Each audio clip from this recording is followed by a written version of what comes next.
a lot of other programs teach drone. It's all about how to fly the drone, how to build a drone. What we've learned is the career path with drones is not necessarily the drone, because the drone is just a tool. It's the other component. It's the collection of data. It's the AI component. So we try to build those components into the sports part of it, so that once kids learn those components, they're more successful getting those careers. You're listening to the Drone Radio Show podcast, the show about drones and the people who use them for business, fun, and research. Hosted by Randy Goers. Hello, everyone. This is Randy Goers, and welcome to the Drone Radio Show podcast, episode 388.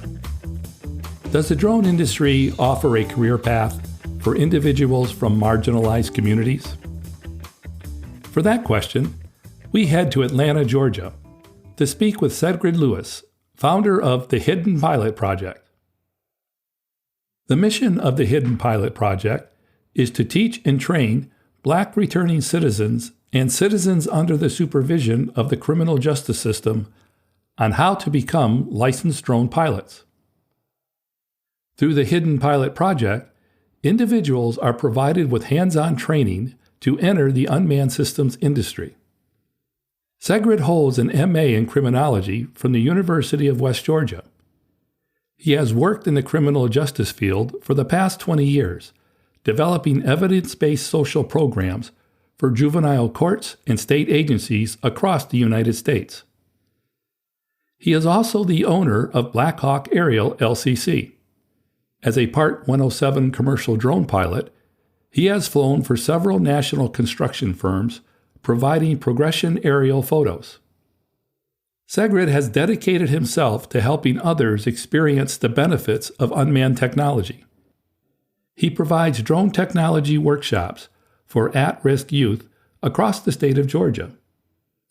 He is also a certified instructor and coach for U.S. drone soccer, which is becoming a fast-growing sport at the high school and college level. And as a son of a third-generation farmer, Sedgrid partners with Black farmers across the South to provide technical training and farm drone technology demonstrations. He promotes precision agriculture in order to sustain Black farms and increase profit margins. In this episode of the Drone Radio Show, Sedgrid introduces us to the Hidden Pilot Project, drone soccer, and how both are helping people from marginalized communities enter the aviation field. But before we hear from Sedgrid, I want to thank those of you who have been supporting my funding campaign. Whether it's $1, $100, or much more, you can help defray the cost of production and keep the podcast going and growing. Go to droneradioshow.com/donate. And by the way, if you have a great story on the use of drones that you'd like to share on a podcast, contact me at randy@droneradioshow.com. Now let's learn how the Hidden Pilot Project provides opportunities for individuals to enter the drone industry with Sedgrid Lewis. Let's pick up the interview where I asked Sedgrid to introduce himself. My name is Sedgrid Lewis. I'm the founder of the Hidden Pilot Project. And I'm also the owner and operator of Blackhawk Aerial, which is a drone-based company here in Atlanta, Georgia, where we work with a network of pilots across the United States, primarily servicing the commercial and industrial real estate space. Sedgrid, let's start with the Hidden Pilot Project.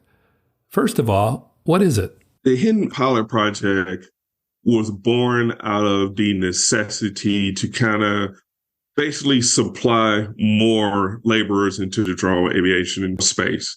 As a person who owns a drone company, one of the things, I've been seeing in the industry when I'm trying to find pilots and hire pilots is that the demand is growing, right, very quickly. But most of your professional drone pilots are, what we call owner-operators. So they have their own business, or maybe companies have a little bit of a lower paying job, or maybe they need more drone operators that work full-time, and those people are not really out there. So, with the Hidden Pilot Project, our whole mission is to go out and find these hidden pilots.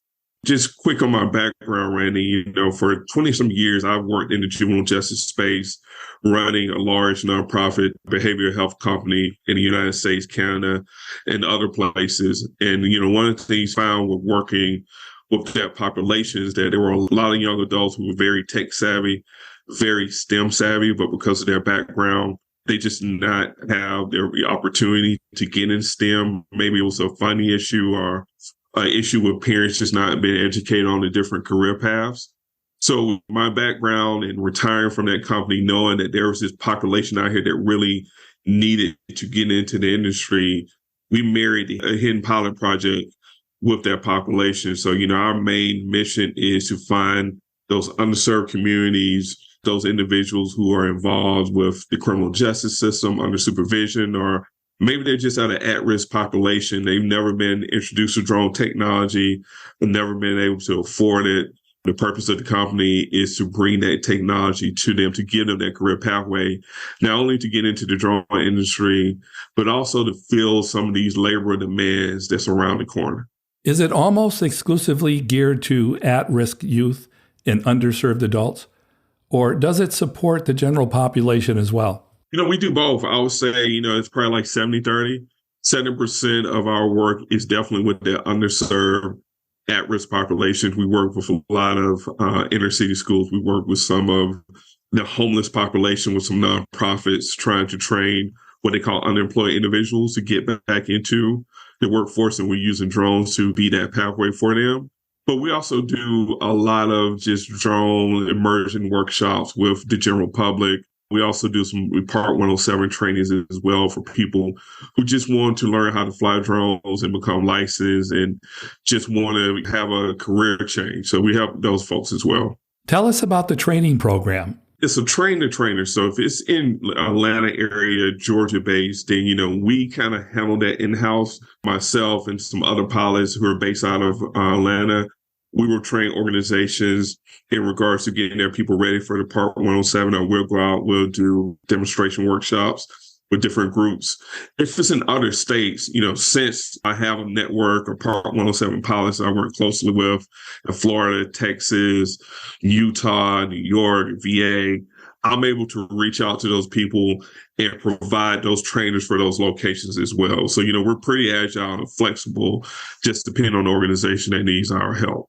Who do you primarily work with? We primarily work with nonprofit agencies. Most of these agencies have either federal funding, state funding, or some type of local funding for workforce development. So their whole goal for their funding is to get people employed. So what we do is we go in, we work with those organizations, we provide Part 107 training, we provide like hands-on training to help them meet their grant goals, basically. So, our main customer are those organizations who have that funding that they need to basically get people back into the workforce, and we're kind of that bridge for them. Okay, I see. These agencies are already delivering workforce training, and you're just adding to the menu of the curriculum. 100%, especially with our adult population. For the 18-year-olds and up, that's what we're doing. We're working with those organizations to give those folks a different pathway. And drones are pretty hot now, so, there's a lot of interest. But for, the juvenile population is a little bit different. It's more on the sports side, where we use like drone racing. We use drone soccer, where we create leagues for the kids to participate, because we really want to build like their skill set and their flight ability at a young age and pretty much pipeline them into the industry.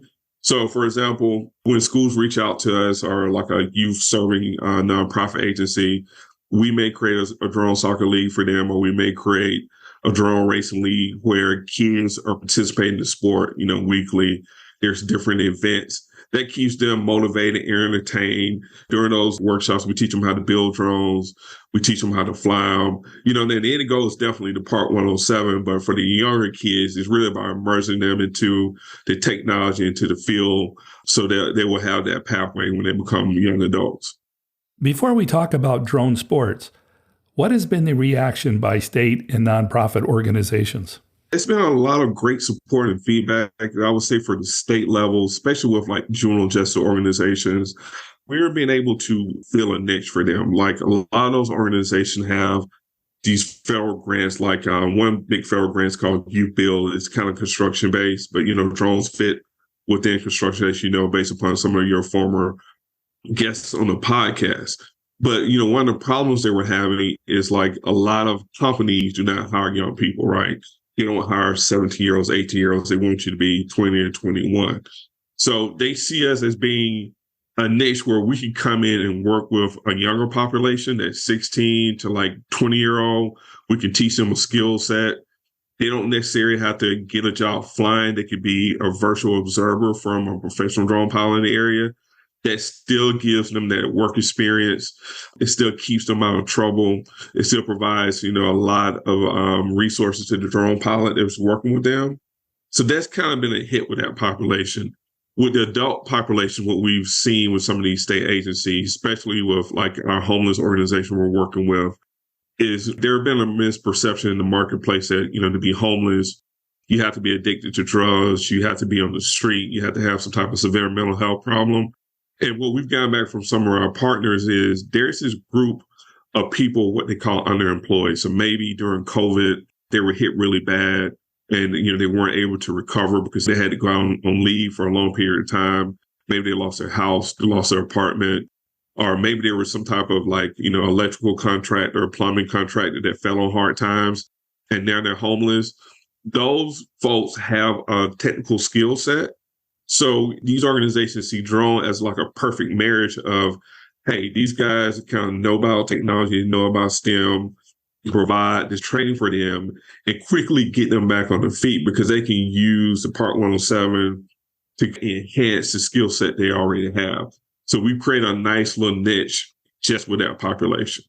As a city planner, I worked with an organization that received a Youth Build grant. Typically, the Youth Build component was geared towards construction projects that would provide opportunities for young adults in the neighborhood to get involved in the construction activity. But realistically, there's only so much a young person can learn. They're usually placed at a very low-level position, and it requires many years for anyone to really get on a solid construction career path. So I can see where being a drone pilot and flying some of the mapping missions would appeal much more to some individuals because that's a skill they can apply very quickly once they acquire it. Man, you're 100% on it, Randy. One of the problems, we've heard from some of those organizations is that one, usually for the younger crowd, it's like trash, detail, picking up things on the work site, put them in dumpsters. And they were just not getting a lot of young people that are interested in that type of career path. They were getting a lot of older folks, in the 40s, 50s for sure. But they came to us as Hidden Pilot Project and said, look, we need to get younger recruits. We need to get the 18-year-olds to 19-year-olds to 20-year-olds. And we think that drones be something exciting to them. Most of them are already playing video games anyway. This be a nice little career for them. So you're spot on it where referrals have been an issue for those programs. And drone may be a way for them to increase their recruitment and retention for sure. How long has the Hidden Pilot Project been operating? We're a startup, so we just started in July. We're having our first adult classes in 2 weeks where we partner with some Fortune 500 companies where we are doing some training with their folks to kind of, switch to some career paths. So we're just starting with the adults. It's a little bit harder with adults than with kids, of course. With kids, everybody's bright-eyed, everybody's future-oriented. With adults, there's a little bit of resistance of whether or not, people can learn it, whether or not, people have the technical skill sets of just maneuvering the sticks. But, we've been able to kind of get people to move past that to say, hey, look, these warehouses moving to this. Amazon, Walmart are having drone deliveries right now. They're piloting them all across the southern part of the United States. So, we got to kind of get the workforce ready for this. So, it's a little bit slower on the adult side, but the youth side has been pretty much a little bit more fire for us. Are you primarily concentrated in the Atlanta area? Right now, we're starting in the Atlanta area. We've had some interest from New Orleans. So we're working with a local nonprofit in that area. There's also a nonprofit in Birmingham, Alabama that we're working with as well. And then we also have some partners in New York that we're looking to expand to. So, we have the framework to grow. But right now, we're trying to get a solid foundation to move forward. How long is the curriculum?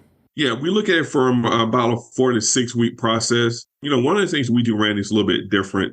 There's a lot of Part 107 courses that are great and they kind of teach the curriculum.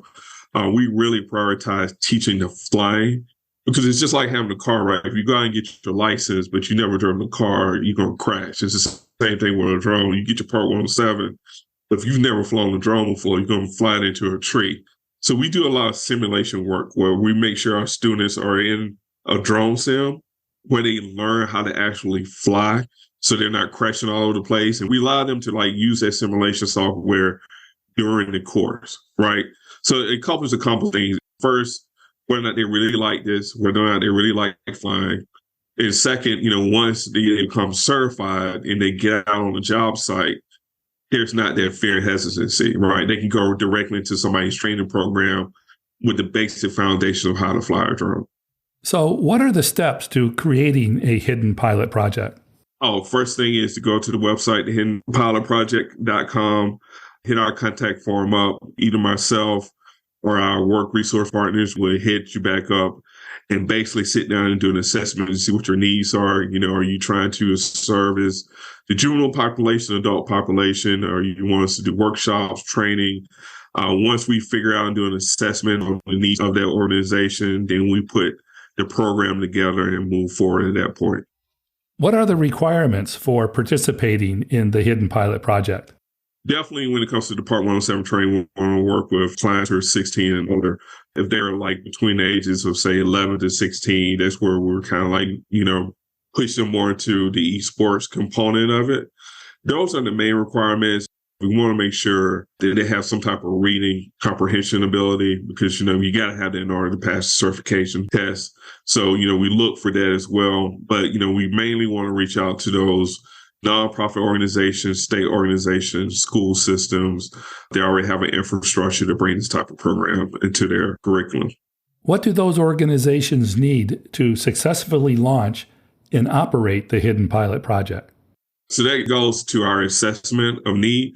So when we meet with these organizations, if it's something where the school or nonprofit, they want to introduce drones to a group of students, we may offer to bring them into our drone racing league, where majority of that's within a simulator, where their cost will only be for the controller, the software. It just depends upon budget. But if they have a larger budget, if they want us to go out, purchase drone for their program, to be hands-on, to teach them how to fly, to spend one-on-one time, then that may be a totally different budget. So that's why we put a lot of time into the assessment on, what are the specific needs of the organization and how they want to use drone technology as a part of their curriculum. Can you assist organizations in writing grants to help fund the program? Definitely. We've been doing that for a while now since we started out. I have personal experience from writing grants in the past 15 years. We work closely with a great nonprofit here in Atlanta by the name of STEM Atlanta Women. Their founder, Dr. Maxine Kane, has been great of introducing drone technology to African-American females. We partnered with them to help them write some grants for grant funding. So, if a nonprofit comes to us and say, hey, we really want to be a part of the Hidden Pilot Project, we need funding. We'll sit down, we'll do that needs assessment. We'll provide them all of the drone data that they need. If they have their own in-house grant writers, we'll provide them the information for them to write the grant. Or if they want us to write the grant, then, we would just ask them return all the information in regards to their organization, their mission, and then we could write the grant on their behalf for funding. There are a number of STEM programs and organizations providing drone training. What makes the Hidden Pilot Project different or stand out among the others? I think the difference is the esport component. We're really big with drone soccer. I'm a drone soccer licensed instructor. We're just starting the Urban Drone Racing League. So, our whole focus is to make the drone curriculum fun and exciting, right? Because what we learn is a lot of other programs teach drone. It's all about how to fly the drone, how to build a drone. What we've learned is the career path with drones is not necessarily the drone because the drone is just a tool. It's the other component. It's the collection of data. It's the AI component. So we try to build those components into the sports part of it. so that once kids learn like those components, they're more successful getting those careers. And what we see in the market right now is, you're right, there's like people who are doing drone curriculums, teaching people about drone safety, but then they're not going into the physics of drones. They're not going into the AI part of drones. They're definitely not going into the data collection part of drones. And that's what's different about the Hidden Pilot project. Well, that's a good segue into drone soccer. So tell us about drone soccer and how it's played. Oh man, drone soccer is like an amazing sport. So basically the concept of soccer is like, it's this drone that's in an exoskeleton. So it looks like a soccer ball, but inside the little skeleton is a small mini drone. So the whole game is based in this like 20-foot arena where you have teams of 3 or 5, right? So like imagine this long rectangular cage. On one side, you have 3 students. On the opposite side, you have 3 students. And on each side of the cage are these like round hoops. So the whole object of the game is one team has what we call a striker. And that just means that it's that person's responsibility to fly through the opposite hoop. And then the team on the opposite side has a striker as well. Their main job is to fly through the other team's hoop. The rest of the drone flyers are defenders. So basically you got one person that has to fly through a goal, and the other team's objective is to knock their person out of the air, and vice versa on the other side. So if you see a match, you'll see these drone balls just flying all over the place. Each time that striker drone goes through the goal, that team scores a point. And whoever gets the most point at the end of a match, and the matches are usually 3 minutes, that team wins that match, and you usually have 3 matches in a set. So, it's really exciting, but I think the most exciting part is how you get to that point, because with drone soccer, like those balls come in a kit. So the kids have to learn how to build the drones themselves. They have to learn how to program them. And then once they learn how to program them, then they have to learn how to fly them. So it's like 3 different skill sets they learn and participate in that sport. Are the teams trying to score at the same time, or do they alternate after a scoring opportunity? They're trying to score at the same time. So you have drones flying all over the place at the same time. What are the ages of the players? It's 12 to about 18 is like the target range, middle school to high school age group. What do organizations need to run a drone soccer league? Each organization can create their own curriculum around the sport, but the actual sport itself is pretty simple. If you were to order a drone soccer ball, or what we call the drone cage package, because usually you have to have a drone cage in order to practice, and there's different price points, whether or not you have a drone cage or whether or not you have just the balls. Usually most people get the practice cage, and they get the balls that come with it, usually somewhere between 6 and 12.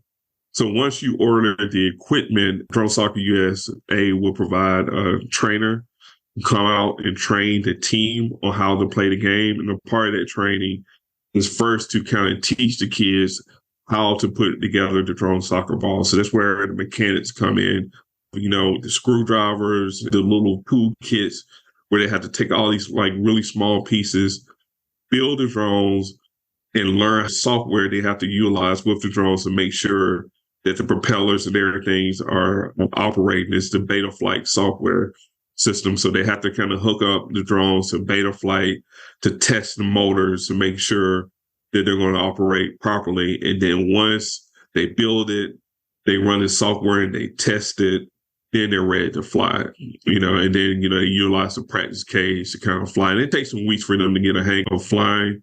But once they get a hang of flying, then they're kind of off and running to start the games. And then, you just build from there. Like there's some kids, they want to utilize the software to maybe decrease the speed or decrease the rate to kind of get, better performance. Or you may have one kid that wants their drones to like go a little bit slower during this drone soccer match so they can go into the Betaflight software program. They can decrease the speed of their propellers so it doesn't fly as fast. So it's just really exciting. There's a lot of computer science behind it, a lot of software programming behind that kids really learn. And one of the things I will tell you right now, I was a part of the World Games back in July, went down and saw the demo of drone soccer.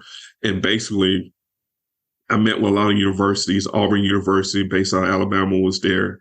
And they're really looking at drone soccer as a recruitment for their engineering program. So if kids are involved in this activity, there definitely are potential for them to get scholarships.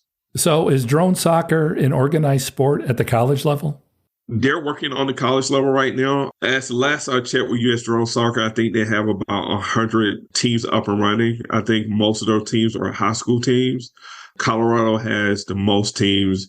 Here in Georgia, we have about 4 teams. We were part of the First Georgia Drone Soccer League by Charlotte Kane. She's the league administrator of that team. She has 4. She's growing pretty quickly here in Georgia. And New York has kind of like a circuit where they have multiple teams participating. So it's growing pretty fast. A lot of school systems are seeing that need for the activity. You know, one of the things that First Georgia Drone Soccer did here in Atlanta was that they partnered with some of the local YMCAs, and they actually put up a pro arena in the basketball gym. So you would have kids that would come in and play basketball, but you also have the STEM kids that weren't necessarily interested in athletics that took part of practicing drone soccer. So it was kind of amazing to see the two group of kids, one that was like playing basketball, and then the other half of the gym, the kids that were playing drone soccer. Just so I have it clear, are all of the drones in a match also in cages? They're all in cages. And the reason for that is protection, because, you know, these are not DJI, Autel type drones. So there's no GPS in these drones.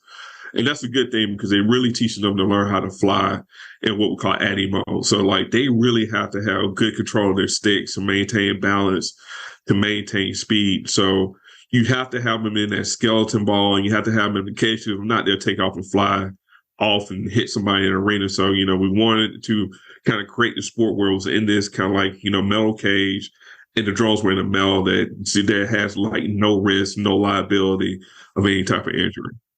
And I assume there's some strategy involved where non-striker players act as blockers or defenders. Is that where the teamwork comes into play? That's the fun part, right? Because like when you first start a team, you just have kids just flying around, like just knocking each other, you know, all over the place. There's no real strategy to it. So when teams get a little bit more mature, they kind of understand, okay, this drone needs to be the fastest drone. So we need to program the drone to go a little bit faster than other drones. And then the defender drones, we need to make them a little bit slower, because if we want to like defend our goal, we don't need them to move as quick. You know, we need them to be as close to the goal as possible so they can either knock a drone out the way so that the striker can get in and score that goal. In addition to the Hidden Pilot project, you also have your own drone company called Blackhawk Aerial LLC since 2017. What does the business do? Mainly, we do what we call industrial real estate. So those are like your large, like Amazon warehouses, where we do progression photos for those like companies that build those warehouses. And then we have like several large multifamily property contracts where we do progression photos as well for those commercial real estate firms that are building high-rise senior living apartment complexes. What have the last 5 years taught you about the drone industry? It taught me that the drone is basically a tool. It's not a job in itself. You know, one of the things we've seen is that, you know, you have a lot of pilots who buy drones, and next thing you know, 2 months, they're selling them on Facebook Marketplace or some other place or OfferUp. And they realize that, you know, the drone's not an industry in itself, that there's a skill set behind it, and that it's not a business just to have a drone, that you really, one, have to be really good at flying, and you really have to figure out the use case for the drone. And that's the biggest thing we've seen now is like, you know, it's no longer of a situation where, you know, I'm going to buy a drone and I'm going to go out and make money. No, you have to buy a drone, and then what's going to be the use case for the drone? Is it going to be something that you're going to use for your current job? Like if you're an architect, are you going to like incorporate drones into your architecture? Or if you're a yoga instructor, are you going to use a drone in order to film your yoga classes outside from the air? So that's the biggest thing we're seeing now, is that like the market and the industry is starting to mature a little bit, and the picture become a little bit clear, and that AI is becoming much more important than it was in the past, where you're starting to see a lot of these artificial intelligence-based drones, especially for warehouse-type work, where, drones are being utilized to do kind of like counts with packages and things of that nature. So people who are getting into this industry really going to have to get into the software part of it, the AI part of it, the coding part of it in order to survive. What advice would you give to other entrepreneurs? It has to be a passion. It has to be something that you love. It's nothing that, you're going to get rich or quickly with.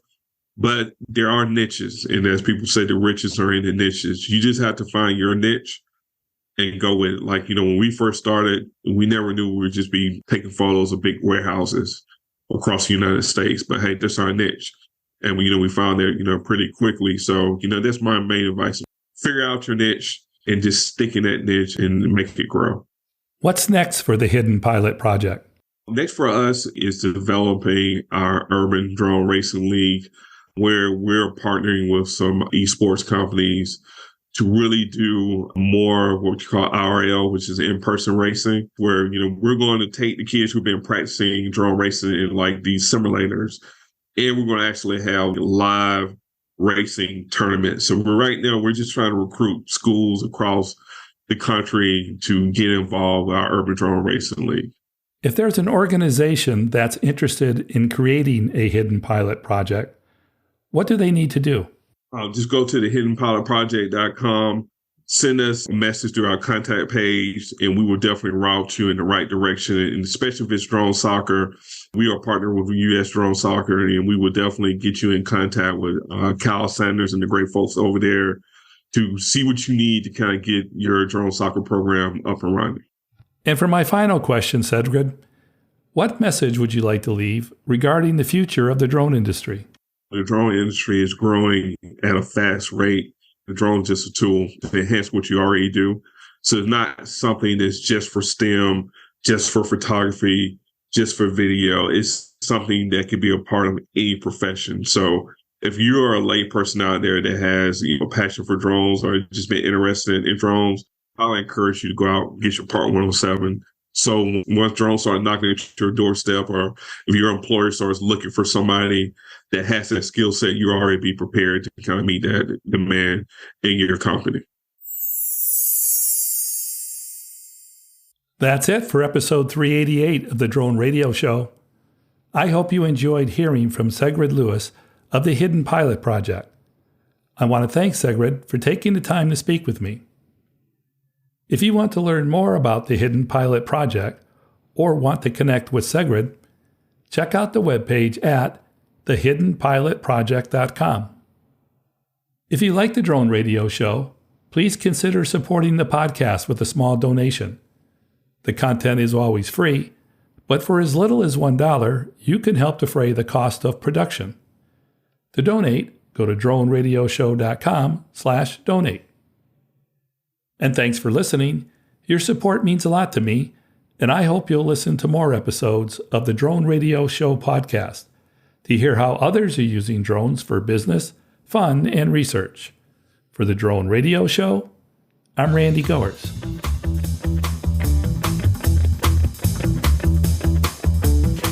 This has been the Drone Radio Show podcast. More information on today's show can be found on our website at www.droneradioshow.com. If you're using drone technology for business, fun, or research and would like to share your experience on the show, please visit our website and fill out a guest appearance application. And don't forget to follow us on your favorite social media channels.